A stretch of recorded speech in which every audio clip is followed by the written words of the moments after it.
Hi, my name's Emma and let's talk spooky stuff. Welcome back to my channel. Today we're going to talk about fantasy, dark fantasy. We're going to talk about some dark fantasy films that you may have missed. I'm not a huge fantasy lover. You'll probably have noticed that a lot of the films that I love or I talk about often have to do, some of them, with realistic side of horror, psychological. Of course, there's exceptions, but usually I like the paranormal or just some light fantasy.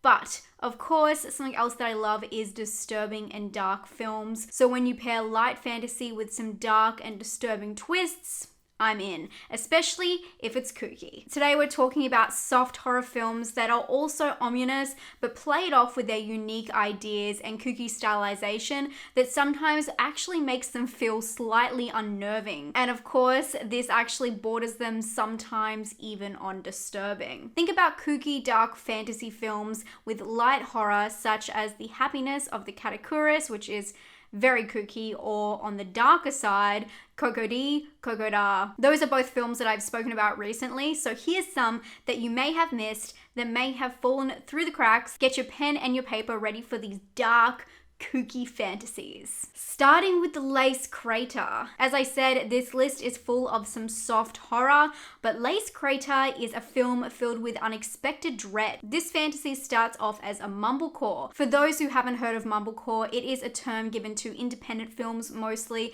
that focus more on the dialogue over the plotline. They're usually about self-reflection or relationships of people in their 20s and 30s. Think Frances Ha and Baghead. But in Lace Crater, what starts as mumblecore takes a swift turn into a downward spiral with frightening consequences. The film follows Ruth and her close group of friends who take a trip to the Hamptons for a weekend. Ruth, sleeping in the guest house, meets a stranger in the night who appears to be dead. And the two of them spend an evening together, one that Ruth can't shake. Lace Crater is a strange independent film that has a unique haunting element. Its kooky portrayal of the dead at first seems endearing, but then it becomes quite alarming. I recommend this to people who enjoy slow stories, but also love thinking outside the box. You can find this one on Tubi. Another fantasy wrapped up in a dark story is Heavenly Creatures. The film was nominated for an Oscar, but for some reason, a lot of the horror community just don't talk about it. And this is probably because of how genre bending it is. Directed by Peter Jackson, the film is based on the real-life tragedy of two girls whose toxic relationship made headlines. The movie follows Pauline and Juliet, who become instant best friends after they meet in school. Together, they become addicted to the fantasy land that they create together in their minds. And soon their families become concerned over their intense relationship and try and separate them. But their bond is too strong. Because the film is by Peter Jackson, we see a lot of elaborate theatrical props and costumes as the girls live in their childhood fantasy. It's kooky and strange, but the reality of what's actually happening couldn't be more dark. Spiral, also known as Uzumaki, is a Japanese fantasy drama horror based on the manga of the same name by Juji Ito. The story is about a small town where a fascination of spirals becomes contagious and deadly. The plot for the film is very straightforward. It's the visuals that keeps things interesting. Its use of gory deaths paired with some funky editing gives the film an interesting and kooky atmosphere. The visuals are dark and gritty, but something about the simple way it's all presented keeps it very surface level. Although it is said that there are multiple hidden spirals and clues throughout the film.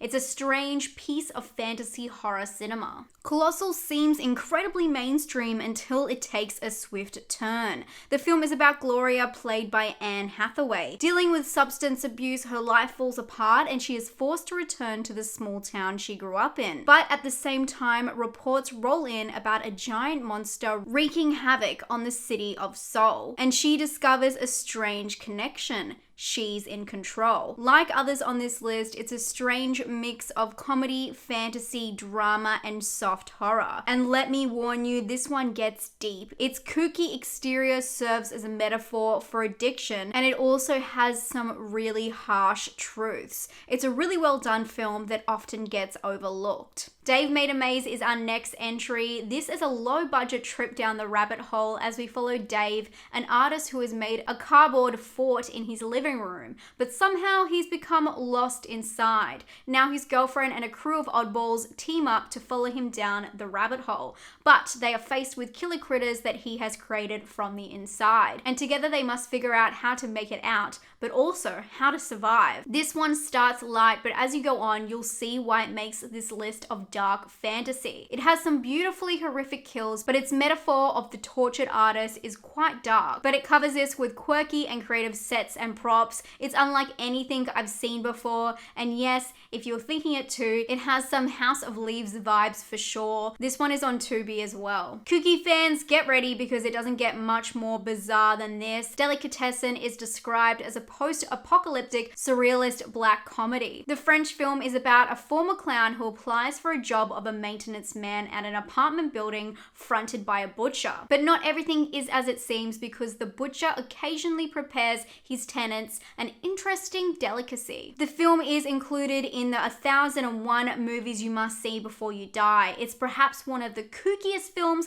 I've ever seen and also one of the most charming, so charming you'll forget its sinister nature. The voices fits this list pretty well as the talking animals throw people off to its dark intent. I mean, it's a fantasy film starring Ryan Reynolds and a talking cat called Mr. Whiskers. The movie follows Jerry, a lonely but upbeat man working at a bathtub factory. Jerry likes to talk to his pets and, to be honest, they like to talk back. One day, Jerry shoots his shot and asks his crush on a date, but when she stands him up, the voices become too loud, and Jerry is tempted to do the unthinkable. Whoever came up with this concept was seriously twisted. The movie is sometimes regarded as a comedy, which I totally think is false advertising because behind its kooky voices, which are all voiced by Ryan Reynolds, so think about that, is something very dark. The film has many layers and focuses heavily on mental health. William Castle's dark fairy tale Shanks is a bizarre trip like no other. The film is about a mute puppeteer who teams up with a mad scientist to control the dead